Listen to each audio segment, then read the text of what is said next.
In the heart of Chicago's competitive corporate world, two powerhouse families, the Whitmores and the Lancasters, have waged a bitter feud for over 3 decades. Their rivalry is ruthless in the boardroom as it is personal. But when fate intervenes, it isn't another deal or lawsuit that changes everything. It's love.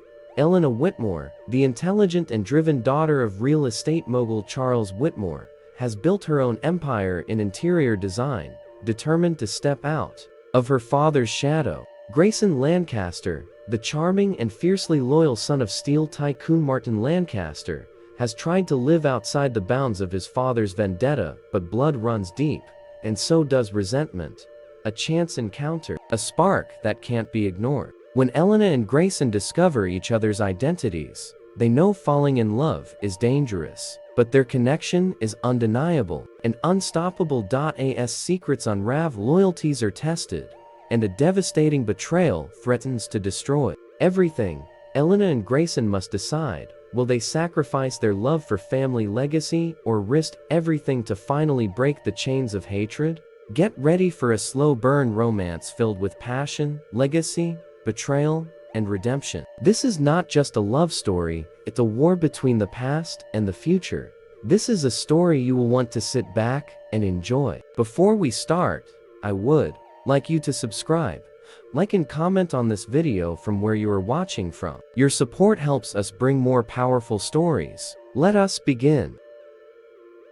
The sound of heels echoed through the gleaming marble halls of Whitmore Enterprises, one of the most powerful family-owned fashion empires in New York City. At 37, Celeste Whitmore was the living embodiment of elegance and control. Sharp cheekbones, jet black hair twisted into a no-nonsense bun, and steel gray eyes that made interns shrink on sight, she ran the company with the same iron will her mother had once ruled with. Her office overlooked Central Park, but today, Celeste wasn't admiring the view. Today, he was coming. From the moment the announcement hit the business news, she'd known this day would come. Evan Carter, heir to Carter Tech, a Silicon Valley giant with fingers in everything from clean energy to luxury techwear, was back in town. Not just back, but buying up commercial space just blocks from her headquarters. A calculated move, no doubt. The Carters and the Whitmores had hated each other for over 3 decades, ever since Celeste's mother, Diane Whitmore, accused Richard Carter of stealing a patented fiber technology in the 90s. The courts ruled in Richard's favor. The feud never ended, and now, their children were standing at the edge of that ancient battlefield. Celeste had expected Evan to be just like his father, arrogant, dismissive, ruthless. But when she ran into him the previous month at a charity auction, she saw something else. Charm, yes, but also depth. Sadness, even. His reputation preceded him, a tech innovator with a soft spot for sustainability. Single, fiercely private, and completely uninterested in the socialite world, which made her attraction to him even more dangerous. Miss Whitmore, her assistant's voice buzzed through the intercom. Mr. Carter is here. Celeste exhaled, checked her lipstick, and pressed the button. Send him in. The door opened, and there he was. Evan Carter, 39, tailored navy blue suit, tousled brown hair, warm hazel eyes that seemed to study every part of the room, but stopped on her. Celeste, he said, with a slow, almost amused smile. I wasn't sure if you'd actually see me. I figured I'd rather meet the enemy face to face than read about him in Forbes, she replied coolly, gesturing for him to sit. He chuckled. Still quoting your mother, I see. Her expression cracked, slightly surprised he remembered that. I've updated the quote. This time it ends with, before I crush him. He leaned forward, resting his elbows on her desk. I didn't come to fight you, Celeste. I came because I want to propose something different. Go on, she said, voice tight. He reached into his briefcase and slid a file across the table. Joint venture, your design legacy, my smart fabrics. We can dominate the future together, unless you'd rather cling to a 30-year-old grudge. She didn't reach for the file. Instead, she studied his face. His tone wasn't condescending. It was hopeful, like a man ready to rewrite history. But just as she began to speak, The door burst open. "Miss Whitmore," her assistant shouted. "The press is downstairs. Someone leaked the meeting." Celeste shot to her feet. Evan stood, jaw tightening. "You think I leaked this?" she demanded. "Why would I set myself up to get ambushed in your building?" He snapped back. Tension thickened in the air, but underneath it was something else. An ember, a spark, one that neither rivalry nor legacy could extinguish. Later that night, Celeste leaned against her penthouse window, staring out at the New York skyline, swirling a glass of wine. Her phone buzzed with a single message from a private number. Still thinking about that moment before the door opened. "You felt it too." She didn't reply, but she didn't delete it either. Celeste didn't go to the office the next morning. Instead, she slipped into sunglasses, a gray hoodie, and jeans, and took the service elevator to the underground parking garage. She wasn't going to meet Evan Carter in public. Not after yesterday's leak. They met in a quiet cafe in Brooklyn. The kind of place no billionaire would be caught dead in unless they were hiding. Evan was already there, seated in the back corner. He looked up as she walked in, a faint grin tugging at the edge of his lips. "You really do know how to go incognito. Don't get used to it," Celeste muttered, sliding into the booth. They sat in silence for a beat. She stirred her coffee. He watched her. "You didn't reply to my message last night," he finally said. "I didn't know what to say." "Didn't you feel it, Celeste?" That moment, before the door opened, she looked away, but her silence was an answer.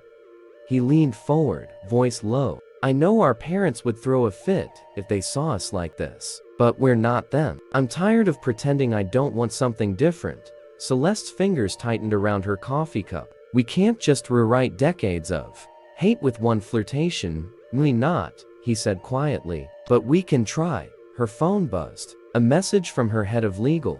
"You need to see this. A sealed arbitration record just got flagged. Whitmore vs. Carter, 1993. There's a missing clause no one's talked about in 30 years. Celeste's stomach turned.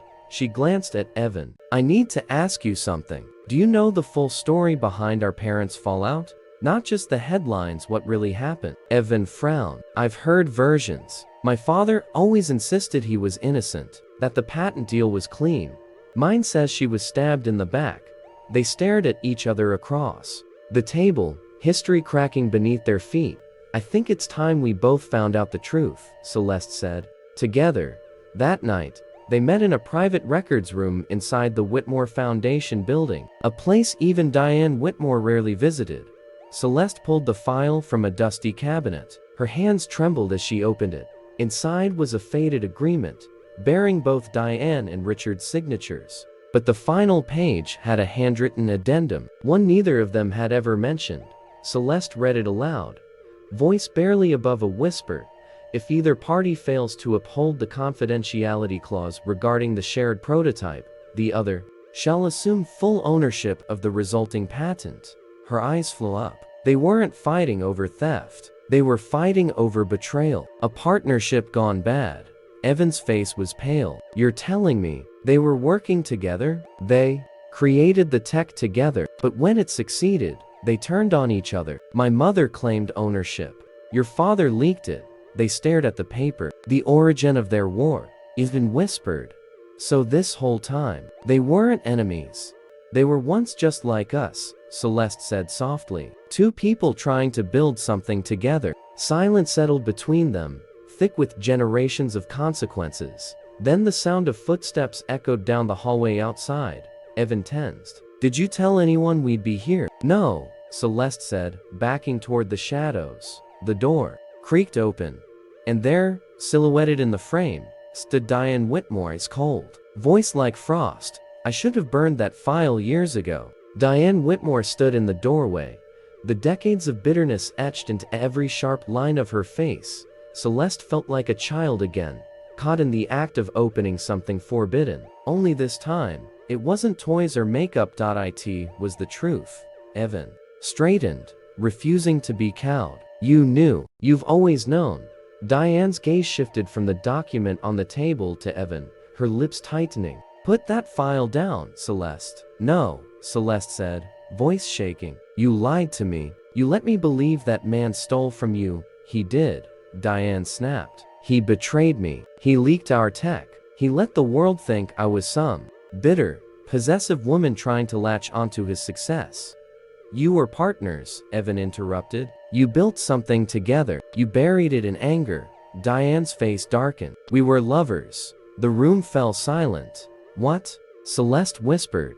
Diane exhaled slowly, the tension in her frame softening just slightly. It wasn't just business. Richard and we were in love. Until I discovered he had proposed the same deal we'd crafted to another investor. He claimed it was business. I called it betrayal. Evan stepped forward, stunned. You let a broken heart turn into a 30-year war? No, Diane said. I let a broken heart teach me a lesson. Never let emotions interfere with power. Celeste looked at her mother, eyes filled with something close to pity. Then you never really let yourself heal. Diane reached out suddenly and tore the document from the table. This file stays buried, and so does your fantasy of making peace with the Carter. Before Celeste could protest, a voice echoed from the hallway. Too late for that, Diane. They turned to see Richard Carter, tall, silver-haired, and every bit as imposing as Diane. His eyes locked with hers, a mix of old wounds and fresh fury. He stepped into the room, holding a leather-bound file in his hand. I came because Evan told me you were digging into the past. And now I find you two standing together in front of the very file we agreed to seal forever. Celeste turned to Evan in shock. You told him? I had to, Evan said. We need the whole truth. Richard didn't even glance at his son. His eyes were locked on Diane. You burned everything we built because you couldn't stand to share the credit. You sold everything we built, Diane hissed, to protect your name. Don't come in here preaching integrity. Evan stepped between them. Enough, Celeste followed. We're not going to repeat your mistakes. Richard finally looked at his son. Then don't. Because if you go through with this, if you two actually try to bring our companies together, then I'll burn every document, freeze every asset, and destroy every bridge, including you. And Celeste's voice was cold. Is that a threat? No, Richard said, his voice low and dangerous. It's a promise. You have no idea how many people are waiting to tear you both apart the moment you show weakness. He turned and left without another word. The room was dead silent. Diane looked at her daughter one last time. You think you're in love? That he's different? She whispered. Then I pray you're stronger than we were. She left, slamming the door behind her. Later that night, Celeste sat on the rooftop of her building, Evan beside her. The city lights blinked around them like indifferent stars. I didn't know they were in love, she said, her voice hollow. I didn't know my father was capable of love, Evan replied. They sat in silence for a long time. Then Celeste asked, What now? Evan turned to her, eyes intense. We build our own legacy, on truth, on trust. And if they try to stop us, then we fight. Together. Celeste leaned into him. Their hands found each other, fingers weaving like the last fragile thread in a tapestry full of rips. But just as Evan reached into his coat pocket to show her the joint proposal, he had rewritten a new version, with her name listed first. His phone buzzed violently. He looked down. Urgent. Carter Tech server breach. Intellectual property stolen. Traced back to Whitmore Enterprises' IP address. He looked up at Celeste, eyes wide, jaw clenched. Did you do this? Evan stared at the message, the blood draining from his face. Celeste stood slowly, her pulse pounding. What is it? He held out the phone. Urgent. Carter Tech server breach. Intellectual property stolen. Traced back to Whitmore Enterprises' IP address. She took a step back. You think I did this? I don't know what to think, Evan said, standing too. But the board is going to see that IP address and demand blood. You're not serious. My company is bleeding, Celeste, he snapped. A major prototype, our solar adaptive techwear line, was taken, leaked to international buyers. Celeste's voice shook with fury. You think I would sabotage you? After everything we just discovered? After what we're trying to build? I don't want to believe it, Evan admitted, softer now. But someone is using our family's history as cover, and they're damn good at making it look personal. She paced the rooftop, mind racing. It wasn't me. I've barely spoken to my mother since yesterday, let alone access the system. But if the attack came from inside Whitmore, someone wants this war to stay alive, Evan exhaled. Then we need to find out who.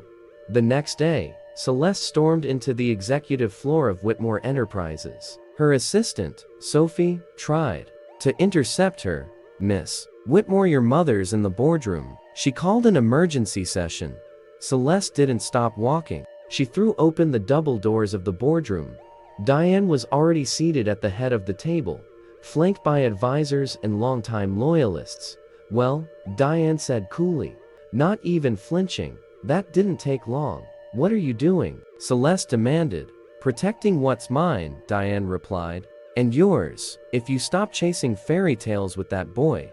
Celeste narrowed her eyes. You leaked Carter Tech's files, didn't you? A low murmur swept the room.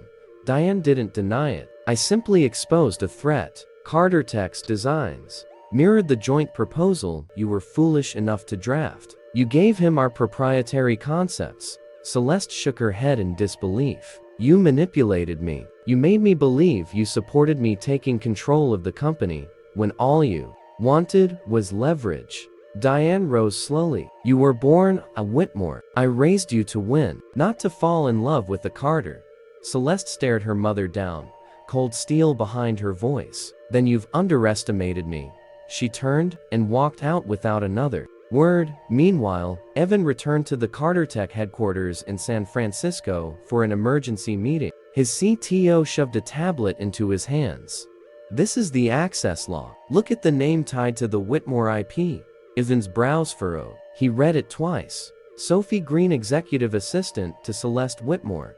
Sophie, Evan whispered. The same woman who intercepted me when I went to see Celeste. The CTO nodded grimly. She used your romantic involvement as a smokescreen. She was planted. Evan clenched his fists. Get me everything on her now. But just as he turned to leave the room, another alert popped up on the screen. Incoming press release scheduled for 9 a.m. tomorrow. Carter Tech knowingly engaged in corporate espionage against Whitmore Enterprises. He froze. They're flipping the narrative, he said slowly, making it look like we were the ones who stole from them. He grabbed his phone, fingers trembling, and called Celeste. No answer. That night, Celeste sat alone in her office, going through security logs. Her world felt like it was imploding. One hidden betrayal at a time. Her screen pinged. A hidden camera feed had just flagged activity. Someone entering the off-record archival room. She tapped it open. The feed flickered to life, and there was Sophie, moving quietly, plugging in a drive. Then the camera caught her face fully. Celeste's blood turned to ice. Sophie wasn't just an assistant. She was Samantha Green, daughter of Elliot Green, a man Diane Whitmore had publicly destroyed during a hostile takeover in 1998. He'd lost everything. Celeste's hand shook as she whispered, "She's back for revenge." Meanwhile, Evan stood at the airport gate, waiting to board a red-eye back to New York. His phone buzzed. A single message from an unknown number. Careful who you trust. The Whitmore girl has always known how to destroy from the inside. Attached was a photo Celeste, years ago, seated at a boardroom table with her mother, signing a document titled, Strategic Disruption Proposal. Carter Tech weakness. His heart dropped. Had she been playing him from the very beginning? The night air outside Whitmore Enterprises was thick with tension. Celeste paced the edge of her office balcony, the city humming beneath her, unaware of the battle unraveling above. Her phone vibrated violently in her hand. Evan. She picked up.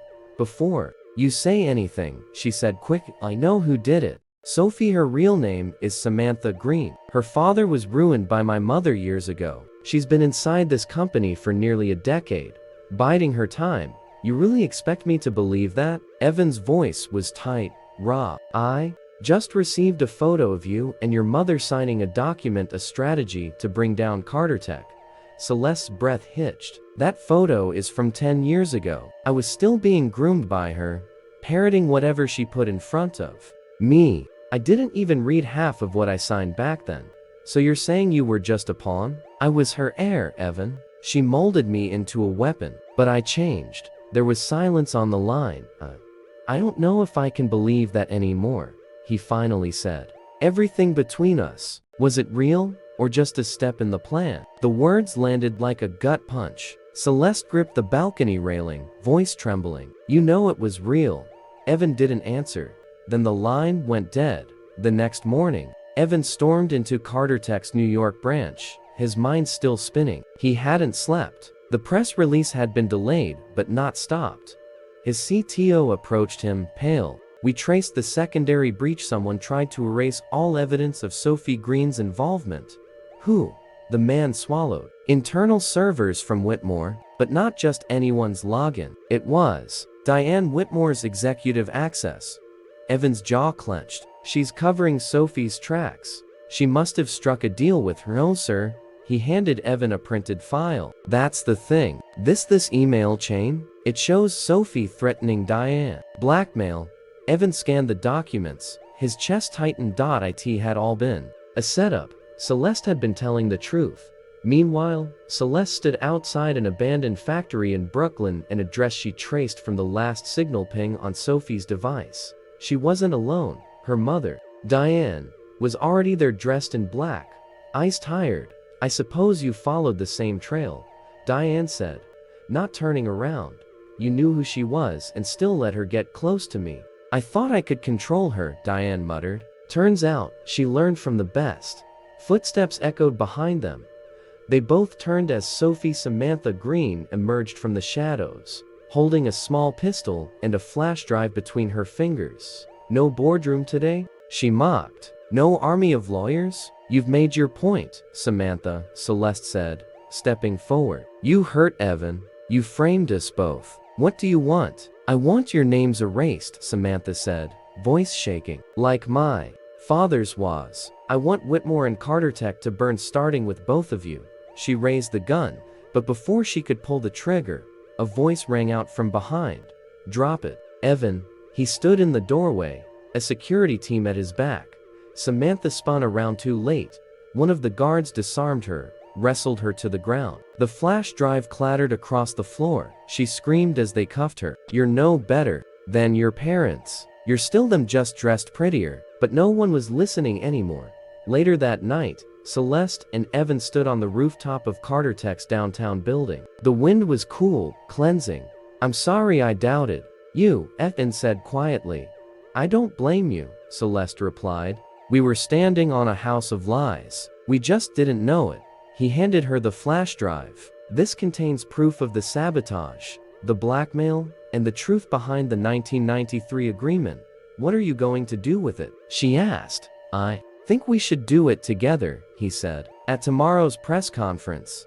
The ballroom at the Midtown Grand Hotel buzzed with reporters, flashing cameras, and business elites. Celeste and Evan stood side by side at the podium, fingers subtly intertwined beneath the table. Evan stepped up first. My name is Evan Carter. I'm here today to tell you the truth, not the story that's been passed down, but the one buried behind NDAs and boardroom politics. My father and Diane Whitmore co-created the tech that built our legacies. What followed was a tragedy of pride and betrayal. Celeste stepped beside him. And today, that story ends. They played a video showing evidence of Samantha Green's sabotage, the truth about the original deal, and a bold new joint venture, Whitmore and Carter Future Tech, a merger dedicated to innovation, sustainability, and healing generational wounds. Reporters asked if their families approved. Celeste smiled, eyes glinting. Our parents had their time. This is ours now. Later, back on her penthouse balcony, Celeste watched the city again. But this time, Evan stood beside her, not as a rival, but as a partner. Do you ever think we were destined for this? She asked softly. Evan looked at her, warmth in his voice. I don't believe in destiny. I believe in choice. She turned to him. And what did you choose? He leaned in, brushed his lips against hers, and whispered, you. 5 years later, in Carter Whitmore Future Tech headquarters, Silicon Valley campus, the headquarters was nothing like the traditional skyscrapers of the past. Nestled into the California hillside, it was made of recycled glass, solar panels, and greenery that grew up the sides like vines, claiming a new future. A far cry from the cold steel of their parents' empires. Inside the campus atrium, a bronze sculpture stood between two large trees, a single flame splitting in two, then joining again above into a heart-shaped bloom.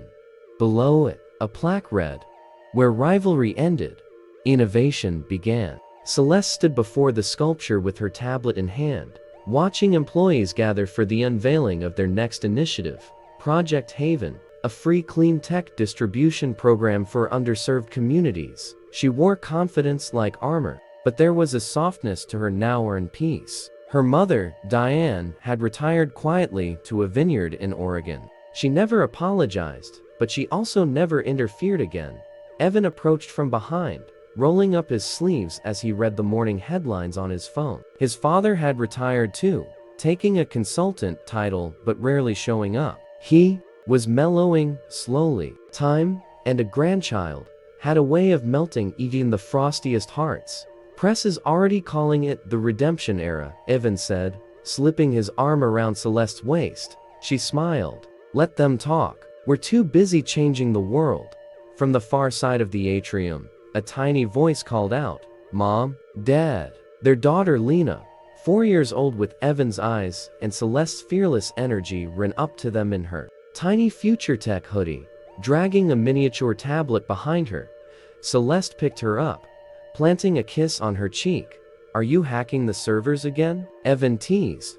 "I made my own password," Lena declared proudly. "It's LoveBeatSphere23. They both laughed because of course, it was .as. The sun streamed through the glass ceiling above them.